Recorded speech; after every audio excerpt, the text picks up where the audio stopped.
Twelfth pass करके तुरंत आए हैं उनके लिए ये पूरा प्रोसेस है। इतने अनुभव किया है इतने वर्षों में, मैं आपको इस वीडियो में देने वाला हूँ। बहुत दिन पहले ट्वेल्थ पास किए हैं तो देख लीजिए आपके लिए कौन सा अच्छा है, इसमें से कहाँ से आपको स्टार्ट करनी चाहिए। हाँ तो नमस्ते जी। बहुत सारे बच्चों के मन में यही आता है कि सर हम लोग कम एज में सरकारी जॉब कैसे प्राप्त करें। 10वीं में हम लोग पूरी जान जी लाकर मेहनत करते हैं, बहुत अच्छा अंक ला लेते हैं बोर्ड में। 12वीं क्लास के बोर्ड में भी हम लोग पूरी मेहनत करते हैं, जान जी लाकर अच्छा अंक ला लेते हैं। लेकिन 12वीं के बाद कहीं ना कहीं बच्चों का मोटिवेशन लेवल बहुत कम हो जाता है, चाहे वो ग्रेजुएशन में नाम लिखाएं या उसके बाद वो फिर कॉम्पिटिटिव का सफर शुरू करते हैं। तो प्यारे बच्चों, मैं एक छोटी सी वीडियो में आपको ये बताने वाला हूँ कि अगर आप भी चाहते हैं कि बहुत ही कम एज में गवर्नमेंट जॉब लेकर के, बहुत ही कम एज में अगर आपको भी लगता है कि घर की जिम्मेदारी आपको संभालनी है, आपको अपने माता पिता को प्राउड फील कराना है और आप बहुत ज़्यादा लंबी तैयारी, यानी कि आप आप कह सकते हैं कि आईआईटी के लिए तैयारी नहीं कर रहे हैं, जेईई के लिए तैयारी नहीं कर रहे हैं, नीट के लिए तैयारी नहीं कर रहे हैं, तो फिर क्या है ना कि अगर आप रेलवे, बैंक, एसएससी ये सब के लिए अगर आप एग्जाम की तैयारी कर रहे हैं, बिहार के कोई गवर्नमेंट एग्जाम्स के लिए, तो मैं आपको इस वीडियो को आप पूरा अंत तक देखिए, आपको बहुत कुछ सीखने को मिलेगा जो मैंने अनुभव किया है इतने वर्षों में, मैं आपको इस वीडियो में देने वाला हूं। तो चलिए वीडियो को शुरू करते हैं।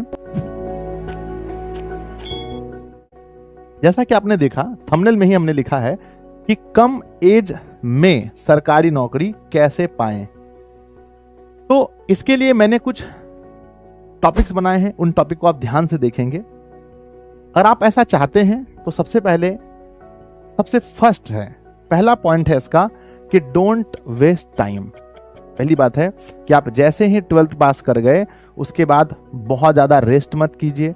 ऐसा नहीं कि भाई अब 12th पास कर गए 1-2 साल रुक करके हम शुरू करेंगे कॉम्पिटिटिव की तैयारी, 1-2 साल रुक करके हम गवर्नमेंट जॉब की तैयारी करेंगे। आप सोचिए आप 1 साल रुकने जा रहे हैं, बच्चा यहाँ 12th से पहले भी वो पहले से ही सिलेबस वगैरह देखने लगता है। तो सबसे पहली बात है कि डोंट वेस्ट योर टाइम बर्बाद मत कीजिए, जितना जल्दी हो सके इस मुहिम को शुरू कीजिए। पहला है, क्योंकि बच्चे स्टार्ट ही नहीं करते हैं। पता है हम इंसान का क्या प्रॉब्लम है, हम लोग अगर किसी चीज को छोड़ते हैं ना तो वो फिर छूट ही जाता है। अगर एक बार स्टार्ट हो जाए कोई चीज तो फिर बहुत मजा आता है। जैसे आप दौड़ने जाते हैं, तो आप नहीं दौड़ने जा रहे हैं तो कई साल नहीं जा रहे, एक दिन अगर आप दौड़ने चले गए और थोड़ा दौड़ लिए तो लगता है इसमें तो बहुत मजा है ना। तो सबसे पहली बात क्या है कि डोंट वेस्ट टाइम, आप बहुत जल्दी तैयारी स्टार्ट कीजिए। अब तैयारी स्टार्ट करने से पहले किन किन बातों को ध्यान रखना है। पहला, फिक्स योर जॉब लेवल। पहले आप अपने जॉब लेवल को फिक्स कीजिए। अगर आपको लगता है कि नहीं भाई हमको कुछ भी हो जाए, या तो हमको रेलवे में नौकरी लेना है, या तो बिहार पुलिस में, या तो अग्निवीर में जाना है, या हमको क्लर्क बनना है, बस इतना ही आपका लेवल है। अगर आपका लेवल ये है नहीं सर हमको एसएससी लेवल तक का एग्जाम निकालना है, तो लेवल एसएससी में फिक्स करेंगे। तो हमको एनडीए में जाना है, एनडीए का लेवल फिक्स करेंगे। पहले लेवल फिक्स कीजिए कि किस लेवल का आप तैयारी करना चाहते हैं, है ना, और उसी लेवल का पढ़िए। अगर आपको पता है कि हमको जाना है, कुछ भी हो जाए हमको जाना है अग्निवीर में, हमको बिहार पुलिस में जाना है, हमको टीचर बनना है बीपीएससी में, तो आप क्या है पढ़ने जाइएगा एसएससी लेवल का। अगर आप एसएससी अगर पता नहीं हमको एसएससी लेवल तक का पढ़ना, पहले लेवल फिक्स कीजिए। बहुत सारे लोग गलती यही करते हैं कि वो अपना लेवल ही फिक्स नहीं करते हैं, कुछ भी पढ़ रहे हैं। हर जगह टेक्निक काम आता है, हर जगह सही दिशा में की गई मेहनत काम आती है, पर बिना सोचे समझे कुछ पढ़ रहे हैं। तो पहले अपना लेवल फिक्स कीजिए। नंबर दूसरा, लेवल फिक्स कर लिए, उसके बाद जिस परीक्षा की आप तैयारी करना चाहते हैं, मान लीजिए कि मुझे तैयारी करना है रेलवे का, एनटीपीसी का भी आने वाला है, एनटीपीसी का करने वाला है ना, होने वाला, या फिर मान लीजिए ग्रुप डी का तैयारी करना है, या कुछ भी ऐसा है जिसकी आप तैयारी करना चाहते हैं, पहले उसका सिलेबस प्रॉपरली जानिए। बहुत लोग सिलेबस ही नहीं जानते हैं कि उसमें हिंदी भी पूछा जाता है और आप खाली साइंस पढ़ रहे हैं, मैथ उसमें 30 नंबर का पूछा जाता है, आप जीके दिन भर रट रहे हैं। इस भी गवर्नमेंट जॉब की आप तैयारी कर रहे हैं, पहले आप ये देखिए कि उसमें किसी एक सब्जेक्ट का कितना वेटेज है, कितना नंबर का पूछा जाता है। सिलेबस प्रॉपरली देख लीजिए। यूट्यूब पर हजारों वीडियो रखी पड़ी हैं, आप जाएंगे सर्च करेंगे, जो चीज का सिलेबस चाहिए सर्च कीजिए, मिल जाएगा। या गूगल पे जाके सर्च कीजिए, हजारों लाखों लोग हैं इस काम में लगे हुए जो आपको गाइड कर रहे हैं। ठीक है, उसके बाद क्या है, जब आप सिलेबस जान लीजिए तो हम आपको समझाने के लिए हम क्या करते हैं, छोटा सा उदाहरण के तौर पर हम आपको बताते हैं कि मान लीजिए कि मुझे तैयारी करना है एनटीपीसी की, रेलवे में एनटीपीसी का पोस्ट होता है ना, टिकट काउंटर में बैठने के लिए, है ना। तो उसके लिए हमने क्या किया, एनटीपीसी का जॉब का हमने प्रॉपरली पहले सिलेबस देख लिया। हमने इंटरनेट पे सर्च किया कि एनटीपीसी का सिलेबस, रेलवे एनटीपीसी का सिलेबस, ठीक है। तो सिलेबस को प्रॉपरली अच्छे से देख लिया। उसके बाद अब शुरू होता है, पहले टाइम बर्बाद नहीं करना है, दूसरा फिक्स कीजिए कि किस जॉब लेवल तक का आपको तैयारी करना है। बहुत अच्छा करना है तो अच्छा लेवल पढ़ना पड़ेगा। अब क्या है, सिलेबस भी जान गए, अब आपको कंप्लीट पहले एक बार सिलेबस पढ़ना है। बच्चे गलती क्या करते हैं, 1-2 चैप्टर पढ़े, चलो फॉर्म भर के देखते हैं, फॉर्म भरे, नंबर आया 15, डिमोटिवेशन हो जाता है, पूरा डिमोटिवेट हो जाएंगे आप। प्रॉपरली कोई भी जॉब का फॉर्म भरने से पहले एक बार सिलेबस को पूरा पढ़ना ही पड़ेगा। मैथ में अगर मान लीजिए कि 46 चैप्टर है, कॉम्पिटिटिव में पढ़ना पड़ेगा। रीजनिंग में 29 चैप्टर है, आपको 29 पढ़ना पड़ेगा। तो जितने चैप्टर्स हैं पहले एक बार पढ़ना पड़ेगा। जीके एक बार पूरा पढ़ना पड़ेगा, एक बार जीएस पूरा पढ़ना पड़ेगा। करंट सिर्फ ये चीज है कि आपको डेली पढ़ना पड़ता है। तो कंप्लीट फुल सिलेबस, और जब आप फुल सिलेबस करें तो 3 चीजों का ध्यान रखें जो मैंने अभी तक जाना है। पहला चीज है कि टीचर, कई बार ना अगर आप गलत टीचर का चुनाव कर लिए और सिलेबस कंप्लीट भी कर लिए तो आप गवर्नमेंट जॉब नहीं निकाल सकते हैं, ठीक है। पहले टीचर अच्छा चुनिए। अच्छा कैसे चुने सर, टीचर बताइए, आप ही बता दीजिए। अच्छा टीचर वो है जिससे आपको समझ में आता हो। अच्छा टीचर वो है जब आप पढ़ें तो देखें भैया ये टीचर जो पढ़ा रहा है इससे पढ़ने के बाद हमको समझ में आया कि नहीं, और आया तो क्वेश्चनवा बनता है कि नहीं बनता है, क्वेश्चन भी तो बनना चाहिए, ठीक है। तो टीचर को जांचने का तरीका है, किसी उनका एक चैप्टर पढ़ के देखिए, पता चल जाएगा कि टीचर आपको कितना वैल्यू ऐड कर रहा है आपके जीवन में, कितना वैल्यू आपको मिल रहा है। पहले टीचर, उसके बाद दूसरा होता है सबसे इंपॉर्टेंट बुक। जिस बुक से आप प्रैक्टिस कर रहे हैं वो बुक कितना अच्छा है, उस बुक से सवाल परीक्षा में आता है कि नहीं आता है, डिजिट बदल के आता है कि नहीं आता है, ये पता करना। उसके बाद तीसरा है बच्चों इन्वायरमेंट, यानी वातावरण। जहां पर भी आप तैयारी कर रहे हैं वहां का वातावरण कैसा है।